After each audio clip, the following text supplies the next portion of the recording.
안녕하세요. 더럽고 질긴 인연의 전 남편을 둔 70대 할머니입니다. 전 오래전 이혼을 했습니다. 그것도 남편의 바람으로 말이죠. 정말 볼 꼴 못 볼 꼴 다 보고 한 이혼이라 두 번 다신 서로 얼굴 볼 일 없을 줄 알았는데 사람 인연이라는 게 참 끈질기더군요. 저는 지금부터 그 지겨운 농가의 만남과 끝맺음에 대해 이야기해 보려고 합니다. 저는 제법 유복한 집안의 외동딸로 태어났어요.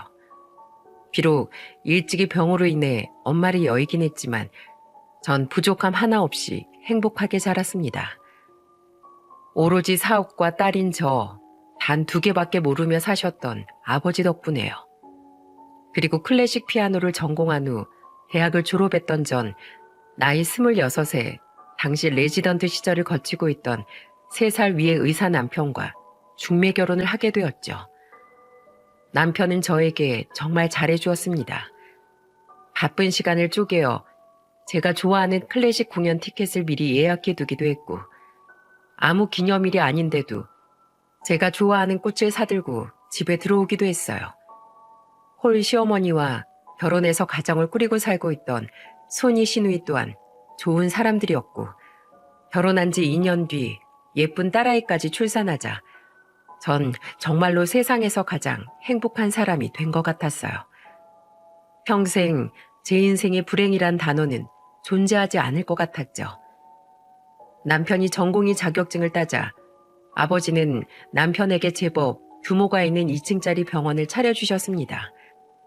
이제 막 개원한 의사의 병원에 입원실까지 있었을 정도였으니 남편은 신이 나서 어쩔 줄을 몰라 하더군요. 이후 저는 딸을 낳은 지 3년 만에 둘째인 아들을 출산했고 우리 가족은 그렇게 행복한 나날들을 이어갔어요.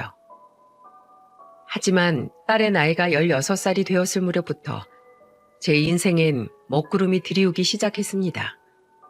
당시 부도 직전이던 회사를 살리려 매일같이 동분서주하셨던 아버지가 결국 뇌출혈로 쓰러지셨고 끝내 아버지는 중환자실에서 눈을 감으셨어요. 그리고 그와 동시에 결국 아버지 회사 또한 부도가 나고 말았죠. 왜 이러세요? 제발 그만 좀 찾아오세요. 예고된 불행은 예상보다 더 큰 폭풍우가 되어 우리 가족을 덮치더군요. 한정승인 신청으로 인해 전 아버지의 채무를 전부 떠안지 않을 수 있었지만 아버지가 남긴 재산은 모조리 빚쟁이들의 빚을 갚는 데 써야 했어요. 거기까진 괜찮았습니다. 줄 돈이 있다면 당연히 피해를 입은 사람들의 몫이라고 생각했으니까요. 하지만 아버지의 재산은 막대한 빚을 갚기엔 턱없이 모자랐고 돈을 날리게 생긴 빚쟁이들은 틈만 나면 저희 집과 남편의 병원으로 찾아가 우리를 괴롭히더군요. 우린 법 같은 거 몰라. 우리 돈 줄 때까지 우린 여기서 한 발자국도 안 움직일 거야. 저는 그들에게 죄송하다며 빌어도 보고 남편은 몇 번이나 그들을 경찰에 신고까지 했지만 돈을 잃은 빚쟁이들은 끈질겼습니다. 집도 집이지만 빚쟁이들이 매일같이 병원을 점거하고 있어 남편의 병원 운영에도 피해가 막심했죠. 결국 우리는 가진 재산 전부와 남편의 병원을 담보로 대출을 받아 빚쟁이들에게 돈을 갚을 수밖에 없었습니다. 미안해 여보. 당신까지 이런 힘든 일에 휘말리게 해서. 이게 뭔 마른 하늘의 날벼락이야. 짜증나 진짜. 장인어른 정말 너무하시다. 이렇게 빚만 남겨놓고 무책임하게 떠나버리면 남은 우린 어쩌라는 거야? 전 남편에게 너무 미안했습니다. 그런데 남편은 미안해하는 저를 과도하게 몰아세울 뿐만 아니라 돌아가신 저희 아버지를 비난까지 하더라고요. 미안한 건 사실이지만 들어보니 기분이 나빴습니다. 저는 속상한 어투로 남편에게 따져 물었죠. 무슨 말을 그렇게 해. 우리 아버지가 돌아가고 싶어서 돌아가셨어? 나 당신한테 미안한 건 맞는데 적어도 당신이 우리 아버지에 대해 그렇게 말하면 안 되지. 이 집 그리고 당신 병원 다 우리 아버지가 해주셨던 거 아니야? 게다가 당신은 당신 어머님 돌아가시기 전까지 다달이 몇십에서 많게는 몇백만 원까지 생활비로 붙여드렸잖아. 우리 아버진 오히려 우리한테 생활비 보태쓰라면서 매번 돈을 주기만 하셨는데 비록 모은 돈은 다 날리게 되긴 했지만 우리 아버지 덕에 우리가 지금까지 먹고 싶은 대로 먹고 쓰고 싶은 대로 쓰면서 살 수 있었던 거 아니야? 당신 속상한 건 이해하지만 적어도 우리 아버지에 대해 그렇게 이야기하지 말아줬으면 좋겠어. 의사랑 결혼하면서 그 정도 안 해오는 집이 어딨어? 내 주위에선 다 그렇게 받고 결혼했어. 당신만 뭐 대단한 거 해온 것처럼 유세 떨지 마. 에이, 짜증나 정말. 그날 이후 우리는 하루가 다르게 멀어져만 갔습니다. 날이 갈수록 제게 투명해지던 남편은 빚을 갚아야 한다며 저에게 최소한의 생활비만 주더군요. 부족한 생활비와 아이들의 교육비를 위해서라도 저 또한 더는 가정주부로만 살아갈 수는 없었기에 고민 끝에 전 피아노 개인 강습을 시작했어요. 저희 집엔 제가 취미로 치던 피아노가 있었거든요. 다행히 이름난 대학을 졸업했던 덕에 전 취미생과 입시생들을 꾸준히 가르칠 수 있었죠. 그렇게 시간은 흘러갔습니다. 예전과 달리 냉랭해진 집안 분위기에 아이들은 한동안 힘들어했지만 사람은 적응하는 동물이라더니 얼마 지나지 않아 아이들 또한 집안 분위기에 적응을 하더군요. 저 또한 처음엔 변한 남편을 보며 힘들고 가슴 아프기도 했지만 그래도 그런 남편을 받아들이려 노력했어요. 어찌됐든 함께 저희 아버지의 빚을 갚아준 사람이고 여전히 제 옆을 지키고 있는 남편이자 아이들의 아버지였으니까요. 그리고 무엇보다 전 남편에게 여전히 죄책감을 가지고 있었죠. 그런데 문제는 남편이 날이 갈수록 돈에 인색해져 갔다는 겁니다. 남편은 매일같이 저만 보면 돈돈거렸어요. 그러더니 나중엔 아이들에게 들어가는 돈까지 아까워하더군요. 처음엔 애들에게 먹는 걸로 눈치를 주더니 나중엔 어쩌다 한 번 사입는 아이들의 계절옷을 보면 한숨부터 쉬더라고요. 그럴수록 전 학생을 늘리고 더욱 열심히 일했습니다. 대출금은 남편이 알아서 갚고 있던 터라 앞으로 갚아야 할 금액이 얼마나 남았는지 모르겠지만 얼른 대출을 다 갚고 다시 돈을 모아 예전처럼 행복한 가족으로 돌아가고 싶었거든요. 그렇게 제 나름대로 돈을 모으면 남편에게 대출금을 갚으라며 그 돈을 전부 주고 남은 돈과 남편이 준 생활비를 아끼고 아껴 아이들 학원을 보내고 가게를 꾸려나가길 반복하는 세월이 흘렀습니다. 그러던 어느 날이었어요.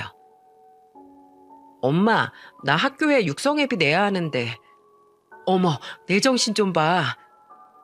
당시 고3이었던 딸은 제게 쭈뼛거리며 육성회비를 달라고 하더군요. 분명히 달력에 메모를 해놨는데 아차 싶더라고요. 그리고 그럴 일도 아닌데 괜히 돈 문제로 딸이 부모 눈치를 보는 것 같아 속상했죠. 그런데 워낙에 돈을 모으기만 하면 남편에게 전부 줬던지라 제 수중에 육성회비를 낼 만한 돈조차 없더라고요. 하는 수 없이 전 아침 식사 자리에서 남편에게 육성회비 이야기를 꺼냈죠. 여보, 유나 학교 육성회비를 내야 하는데 내가 지금 수중에 돈이 없어. 오늘까지 내야 한다니까 당신이 나 대신 좀 유나 육성회비 좀 내줘. 뭐? 애들 교육비랑 생활비는 다 당신이 알아서 하기로 한 거 아니었어? 그랬지. 근데 며칠 전에 내가 당신한테 그동안 모아놨던 돈 다 줬잖아. 당장 이번 달 생활비도 빠듯하고. 참 집안 살림 잘 꾸린다. 어휴, 애들 키우는데 돈이 왜 이렇게 많이 드는 거야? 아주 숨만 쉬어도 돈이네 돈. 여보, 애들 앞에서 말 좀 가려서 해. 왜 애들 상처받게 말을 그렇게 해?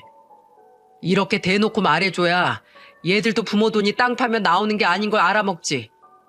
에휴, 유나 너 설마 대학교까지 간다는 염치 없는 말 하는 건 아니지? 분명히 말해두는데 나 그럴 돈 없다. 남편은 하다못해 딸을 향해 망언을 날리더군요. 딸은 수저를 식탁에 가만히 내려놓더니 남편을 바라보며 이렇게 말했어요. 저 대학 가고 싶어요, 아버지. 담임 선생님이 제 성적 정도면 의대도 노려볼 수 있다고 말씀하셨어요. 저도 아버지처럼 의사가 되고 싶어요. 뭐? 의대? 남편은 젓가락을 탁 소리가 나게 식탁에 내려놓더니 딸을 향해 비아냥대기 시작했습니다. 저는 화가 나서 남편을 말렸죠. 이 집애가 뭐 공부? 의대를 가? 개나 소나 의사 아냐? 너 의대 학비가 얼마나 비싼 줄이나 알아? 허튼 소리 하지 말고 고등학교 졸업하면 공장에 취직해서 돈이나 벌어. 먹여주고 키워준 값 집에다가 보태라고. 여보, 그게 애한테 지금 할 소리야? 돈이 없으면 빚을 내서라도 자식들 공부시키는 세상에 뭐? 의대를 포기하고 공장이나 가라고? 그것도 집에 돈이 있을 때나 하는 말이지. 이래서 요즘 것들이 문제야. 자식 대학 보내는 일이 어디 한두 푼 드는 일인 줄 알아? 야, 조윤아. 너 이번 기회에 똑똑히 알아둬라. 내가 조건 없이 너희들한테 지원해주는 건 딱 고등학교 때까지야. 더는 국물도 없어. 알아들어? 에이, 밥맛 떨어져. 남편은 사납게 인상을 쓰며 식탁에서 일어났습니다. 그런데 그때 예상치 못한 일이 일어났어요. 화가 난 제가 벌떡 일어나 남편에게 뭐라고 더 따지려고 하는데 누군가 저를 막아서더군요. 누가 조건 없이 우릴 지원해줬는데요? 아버지가요? 그 사람은 바로 저와 남편을 따라 의자를 박차고 일어난 딸이었습니다. 딸은 그동안 참아왔던 서러움이 터진 듯 눈물을 그렁거리며 남편에게 따지듯 묻기 시작했어요. 뭐야? 너 지금 어디서 눈가를 부라려? 이게 감히 부모한테 건방지게 당장 눈 안 깔어? 아니요, 못 깔겠어요. 저도 오늘 할 말을 해야겠어요. 아버지가 조건 없이 우릴 지원해줬다고요? 아버진 외할아버지 돌아가시자마자 매번 돈 아깝다면서 우리한테 눈치 주셨잖아요. 뭐만 하면 돈 없다. 어린 놈들이 먹어도 너무 많이 먹는다. 교복값은 왜 이렇게 비싸냐. 이러면서요. 무슨 부모가 그래요? 어떻게 부모가 자식들 이렇게 서럽게 만들 수가 있어요? 부모가 자식 먹여 살리는 게 당연한 일인 줄 알아?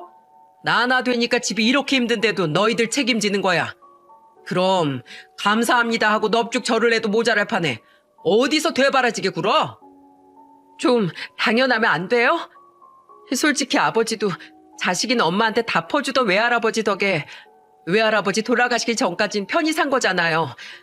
아버진 친부모도 아닌 외할아버지 피를 쪽쪽 빨아먹고 살았는데 왜 우리한테 고작 집에서 편하게 밥 먹는 것조차 눈치를 줘요? 게다가 아버진 쥐꼬리만한 생활비만 엄마한테 줬을 뿐이잖아요. 힘들게 살림하고 피아노 가르쳐서 우리 공부시키고 있는 건 바로 엄마 아니에요? 근데 왜 생색이란 생색은 아버지 혼자 다 내세요? 대체 왜요? 이게 진짜? 뭐냐? 너 오늘 비 오는 날 먼지 나게 한번 맞아보자. 여보. 얼굴이 시뻘개진 남편은 딸의 뺨을 세차게 내리치더군요. 저는 황급히 달려가 딸을 보호하려 딸을 끌어안았습니다. 하지만 딸은 제품 안에서도 충혈된 눈으로 남편을 노려보며 고래고래 악을 썼죠. 할 말 없죠?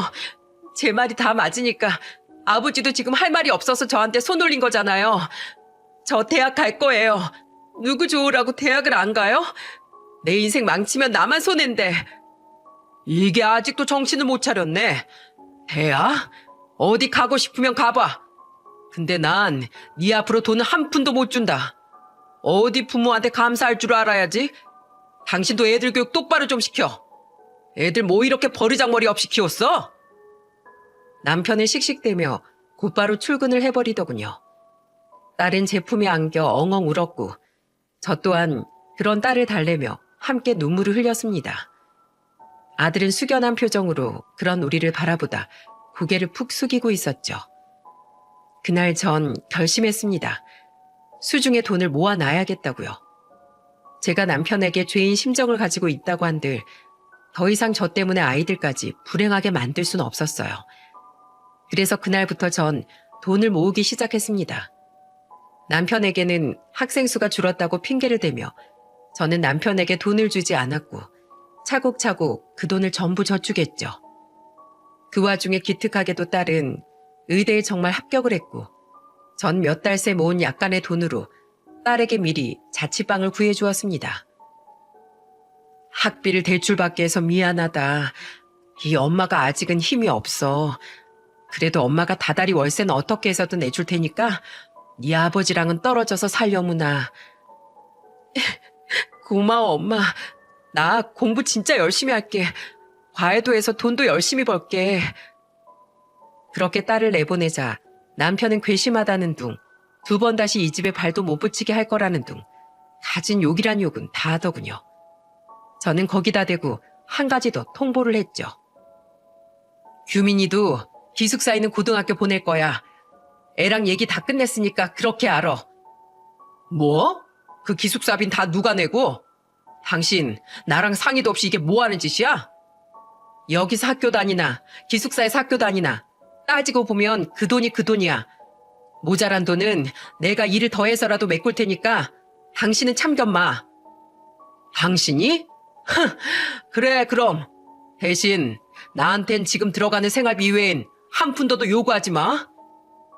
남편은 자신이 돈을 더 내도 되지 않는다는 제 말에 그제야 수긍을 하더라고요. 그 좋았던 남편이 대체 어쩌다가 저런 치사한 인간이 된 건지 참으로 한스러웠죠. 아이들은 방학이나 어쩌다 한 번씩만 절 보러 집에 올 뿐이었고 남편을 보기 싫어하는 아이들을 위해 전 종종 아이들이 학교 근처로 가서 밥을 사주고 시간을 함께 보내다 오곤 했습니다. 이후 전 아이들이 없는 집에서 꾸준히 돈을 모았고 정이 떨어진 남편과는 거의 투명인간 대하듯 필요한 말 이외엔 서로 대화를 하지 않으며 살았어요. 그렇게 4년이 지났고 대학에 간 아들은 대학 기숙사로 들어가게 되었습니다. 그때도 남편은 아들에게 등록금 한 푼 보태주지 않았죠. 저는 수중에 있는 돈으로 조금이나마 아이들의 학비를 보태고 생활비를 보내주었습니다. 그런데 최근 한 1년여 정도 사이에 남편의 행동이 어딘가 이상하더라고요. 남편은 자꾸만 외박을 일삼았고 가끔씩 남편의 옷에선 옅은 여자의 향수 냄새도 났어요. 처음엔 머릿속에 드는 생각을 애써 부정했습니다. 아무리 우리가 무늬만 부부였다지만 그 힘든 시간들 속에서도 서로를 버리지 않고 살아온 우리에겐 나름의 의리가 있을 거라고 생각했거든요. 하지만 거듭된 남편의 이상행동 속에 저는 어느 날 결국은 사람을 써서 남편의 뒷조사를 했습니다. 제 두 눈으로 확인하고 싶었거든요. 위태로웠던 우리의 결혼 생활이 정말 끝이 나려고 하는 건지 그 원인이 정말 남편의 바람인지 말이죠. 그리고 남편은 끝까지 놓지 않았던 마지막 제 희망 한 가닥을 무참히 끊어버리더군요. 심부름센터 직원이 제게 준 증거들을 본 전 두 눈을 질끈 감아버리고 말았습니다. 그곳엔 남편과 상간녀와의 외도를 입증해줄 수많은 사진과 자료들이 있었거든요. 남편분 능력이 좋으시네요.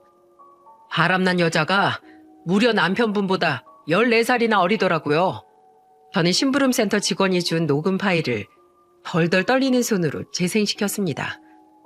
그리고 그곳에 담긴 남편과 상간녀의 음성은 저에게 어마어마한 배신감을 안겨주었죠. 자기, 이번에도 우리 딸 대학 등록금 내줘서 정말 고마워.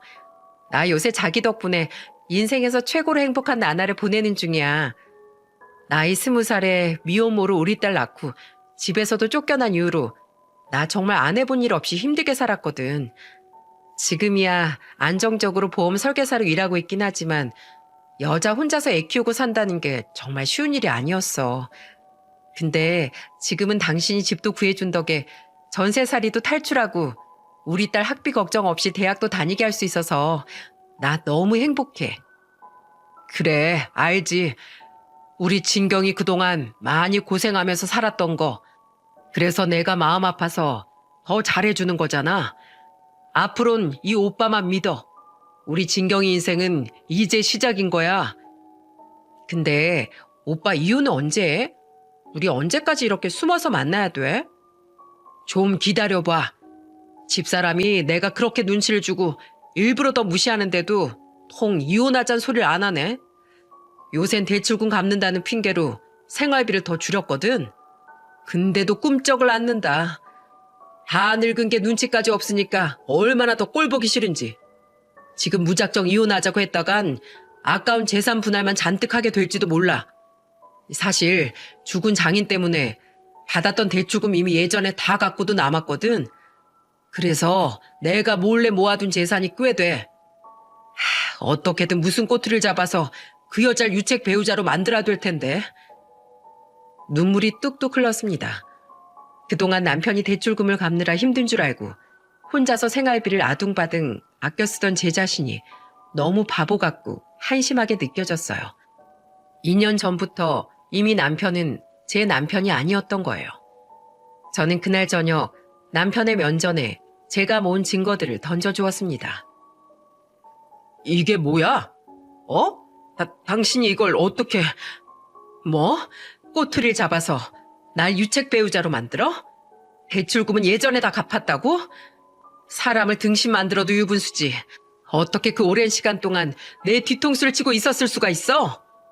그리고 당신 친자식들한텐 그깟 육성회비 하나로도 아까워서 벌벌 떨더니 뭐? 그년 딸 대학 등록금을 죄다 내줘? 네가 그러고도 부모야?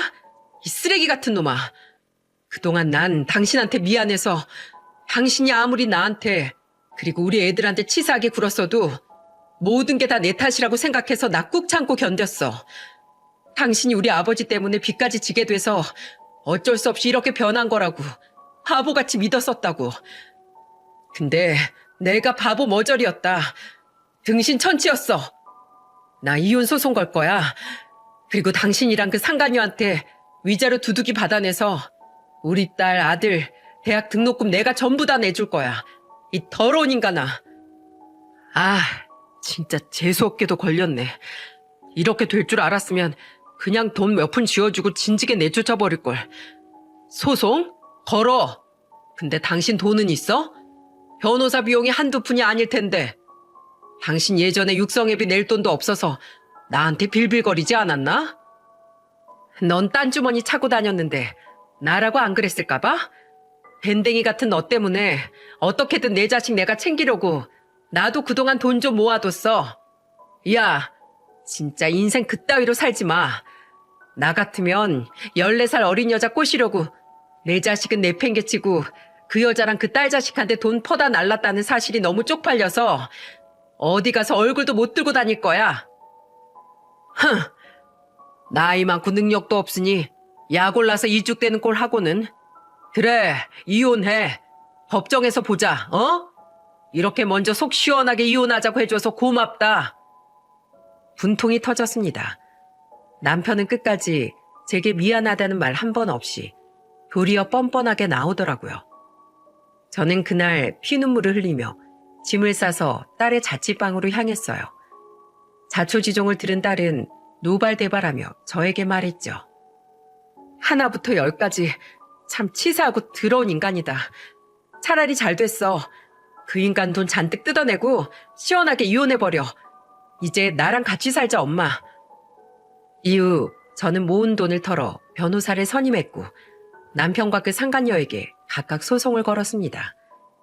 남편은 그동안 얼마나 오래 절 속인 건지 모아놓은 돈이 제법 두둑했더군요. 덕분에 저는 꽤 큰 액수의 재산 분할과 함께 두 인간에게 각각 두둑한 위자료를 받은 후 이혼을 할 수 있었습니다.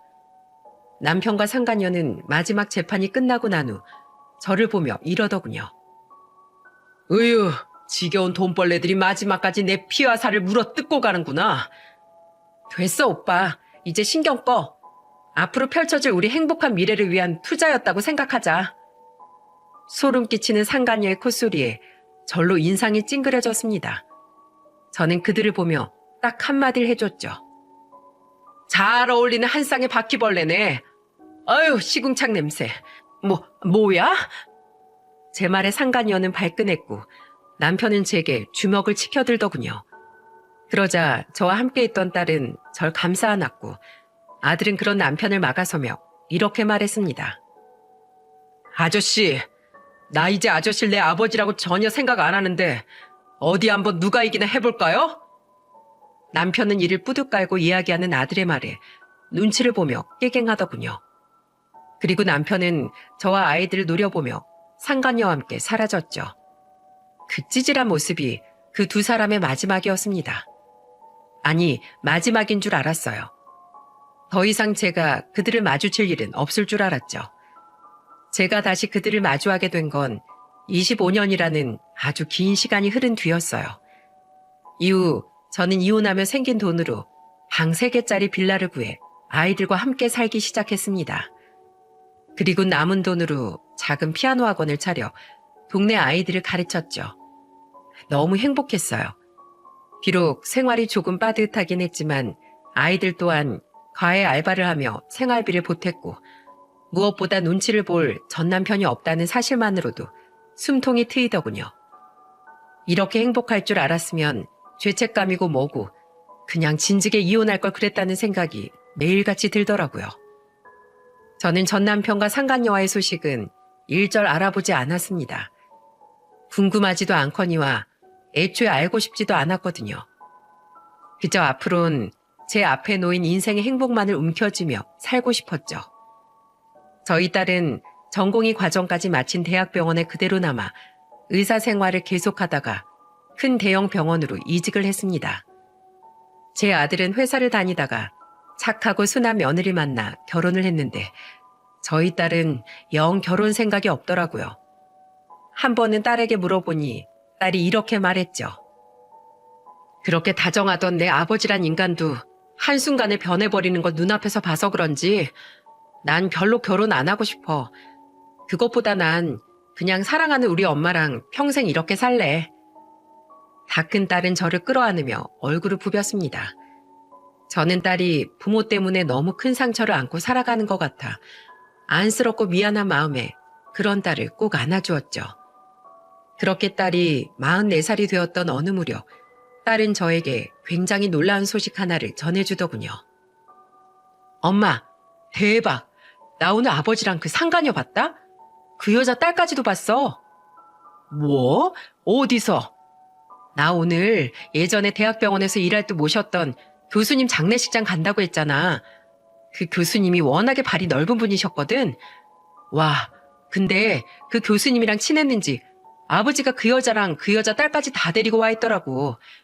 그 뒤로 둘이 재혼했나 봐. 근데 진짜 웃긴 게 뭔지 알아? 그 여자 딸 남편이라고 앉아있던 사람이 나랑 아는 사람이더라. 친하진 않았는데 예전에 대학병원에 있을 때 오며 가며 인사하던 다른 과 의사였거든. 세상 진짜 무지 좁지 않아? 그 사람이 나한테 먼저 아는 척 인사 오는데 날 본 인간들 표정이 진짜 가관이더라. 무슨 일인지 몰라도 나 모른 척 하던데? 그러면서 내가 무슨 말을 할까 싶었는지 딱 봐도 표정이 엄청 불안해 보이더라고. 그래서 너도 그 사람들 아는 척 안 했어? 당연히 안 했지. 나도 그 쪽팔린 인간이 내 아버지라고 알리고 싶지 않았거든.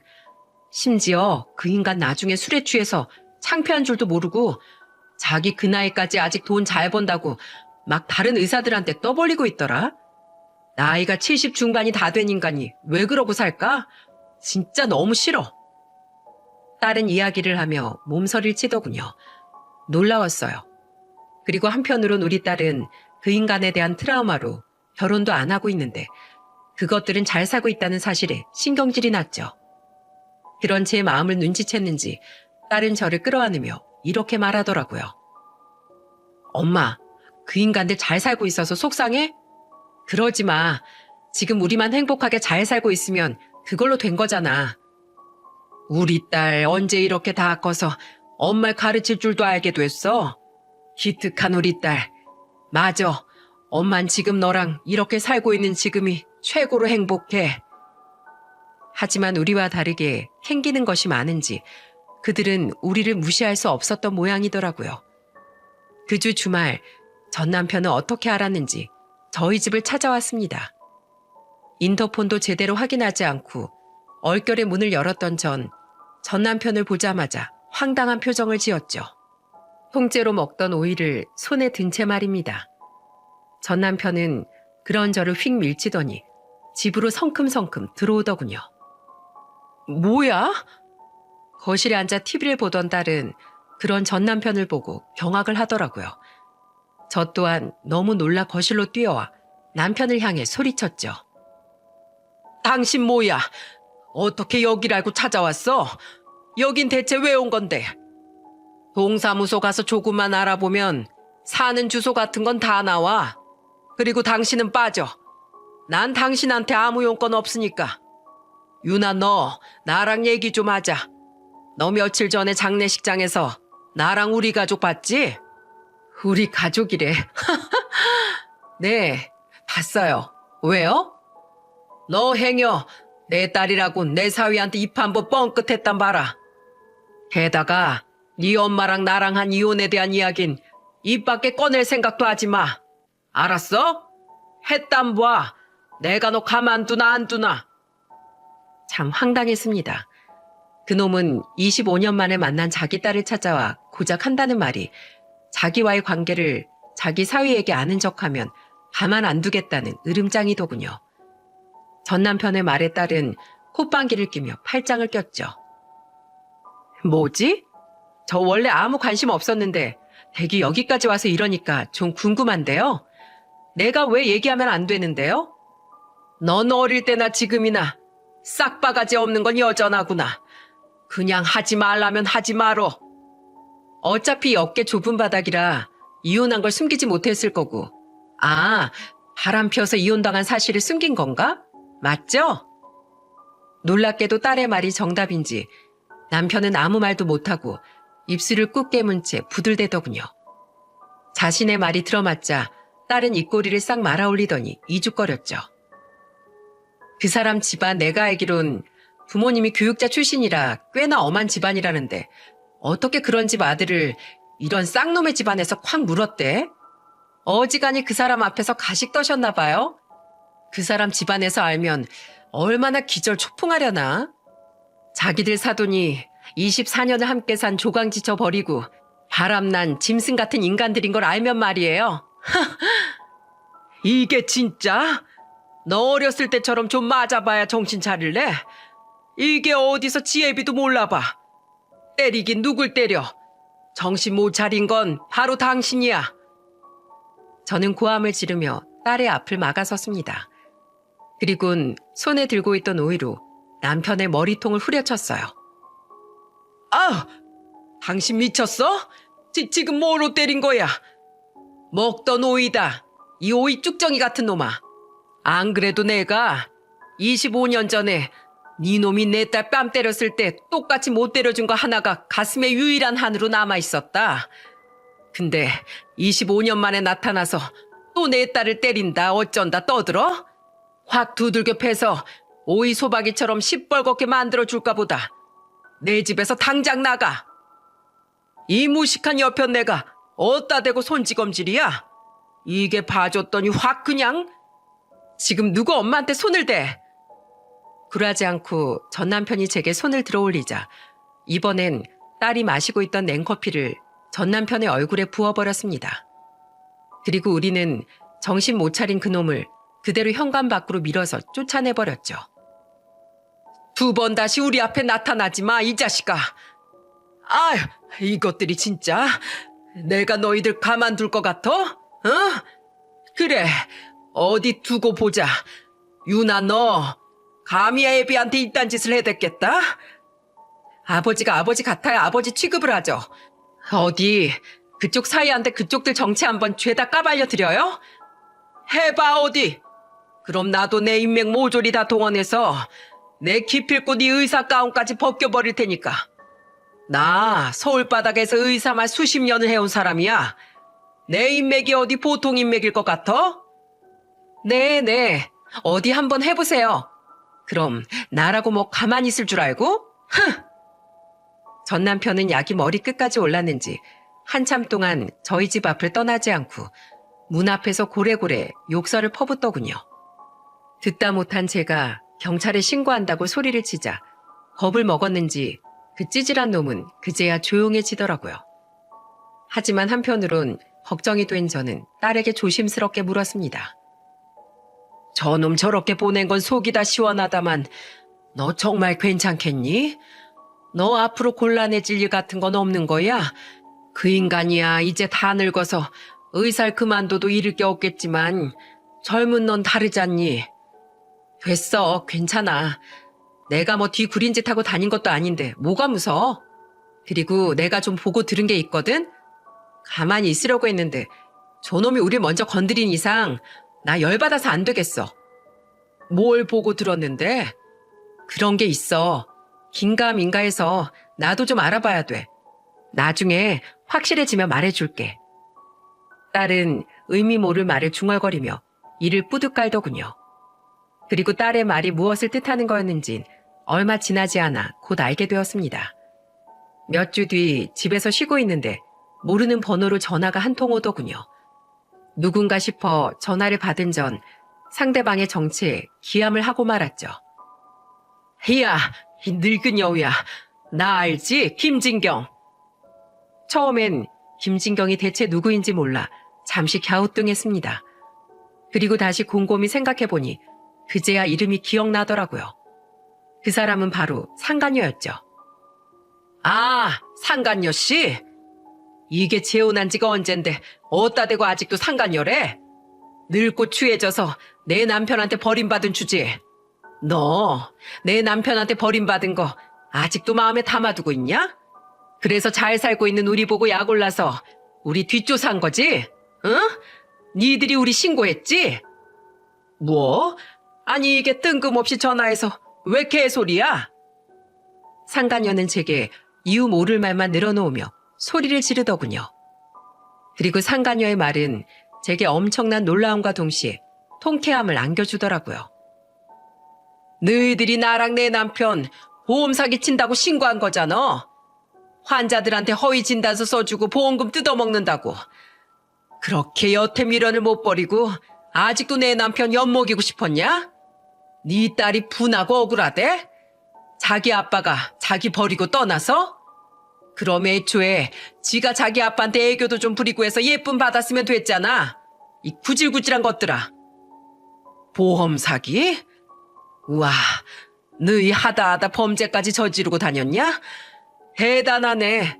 근데 어쩌지? 당신 주소 잘못 찾았어. 난 당신이랑 그 인간이 어떻게 살고 있는지 정말 일도 관심 없었거든. 나 그렇게 한가한 사람 아니야. 웃기시네. 너희가 아니라고? 내가 그 말을 믿을 것 같아? 믿던지 말든지. 근데 너희 제발 좀 평범하게 살면 안 되니? 한 놈은 바람 피우다 이혼당한 거 사위랑 사돈한테 숨겨보겠다고 전처랑 딸 찾아와서 깽판을 치질 않나?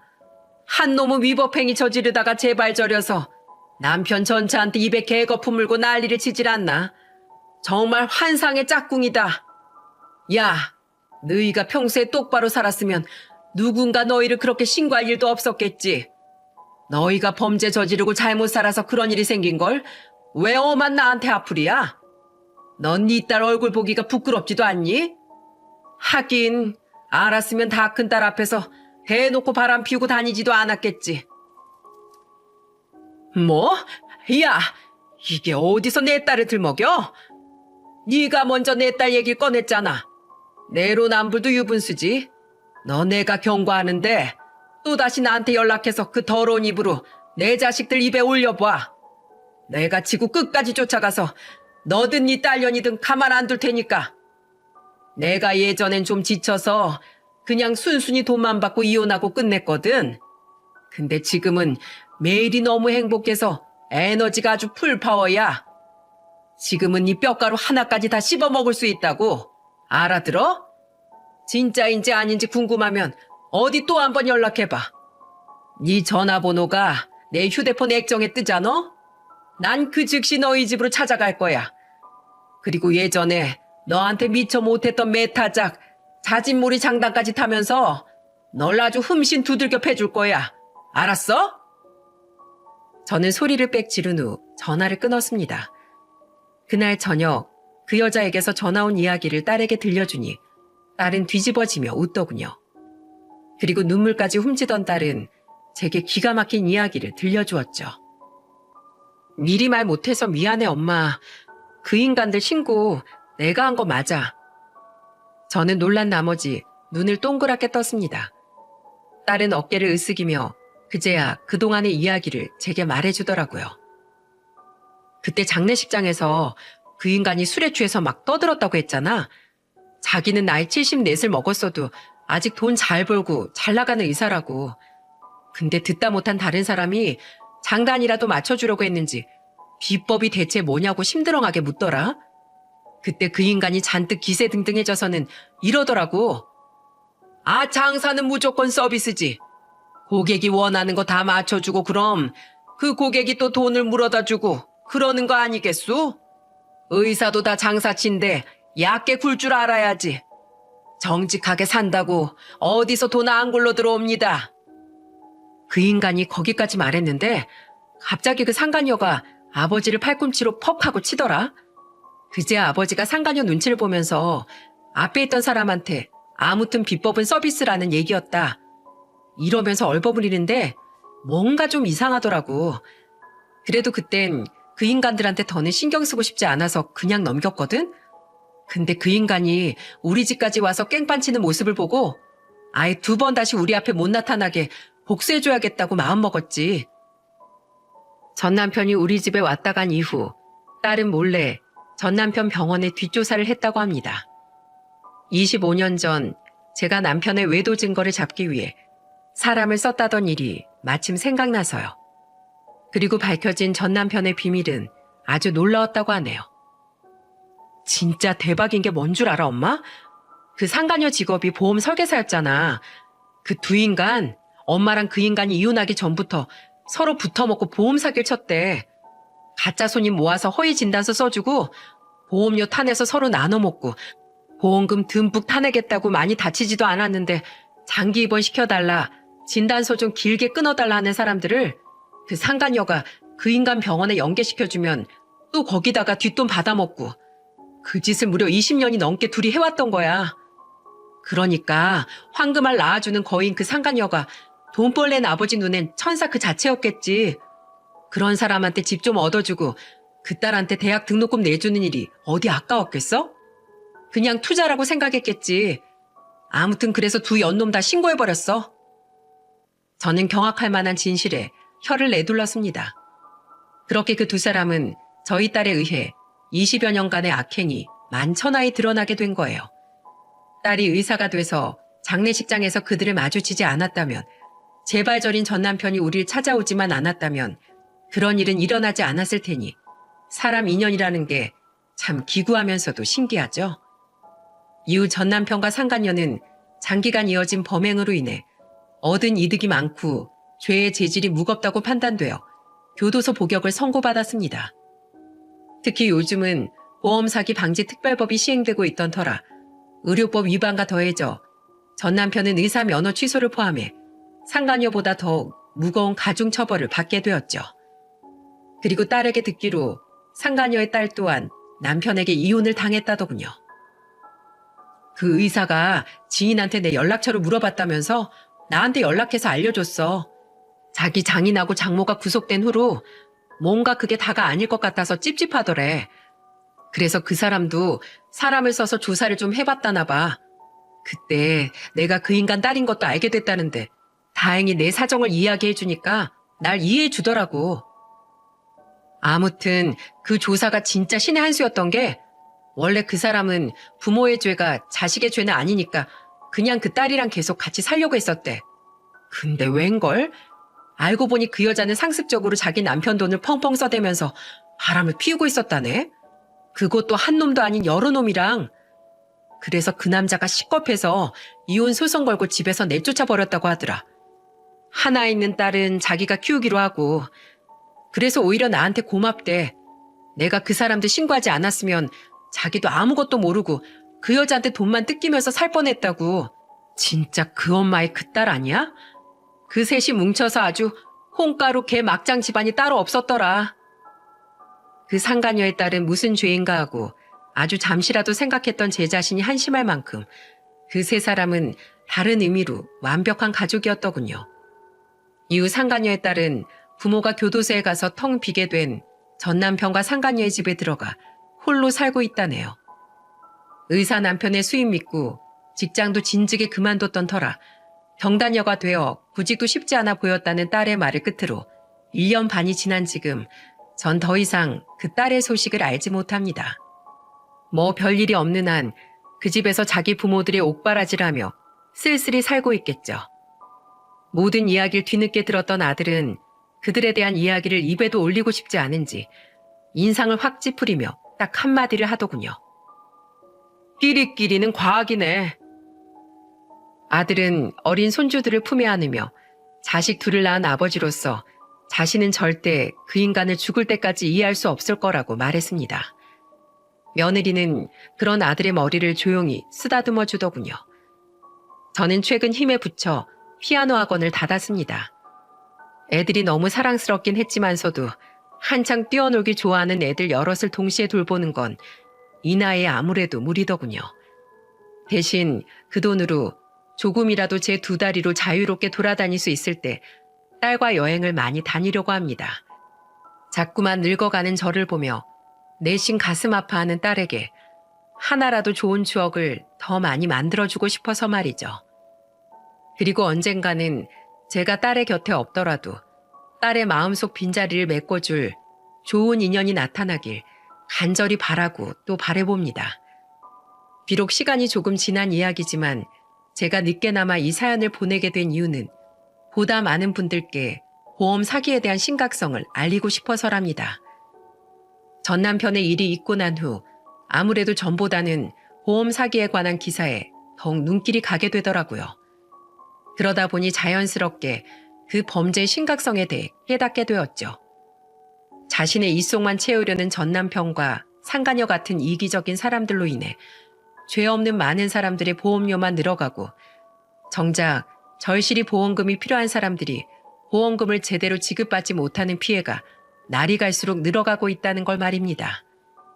때문에 의료인인 전 남편이 제대로 법의 심판을 받은 일화는 많은 분들에게 좋은 본이 될 거라고 생각했어요. 그렇기에 제 사연이 이 세상을 보다 한 발 나은 곳으로 만드는데 먼지 한 톨만큼이라도 이바지 되었으면 좋겠습니다. 여러분들도 주위의 그릇된 행동을 목격하시면 꼭 제 딸처럼 신고하셔서 보다 좋은 세상을 다 함께 만들어가길 바랍니다. 그럼 제 긴 사연을 들어주신 많은 분들께 감사드리며 이만 사연을 마치겠습니다.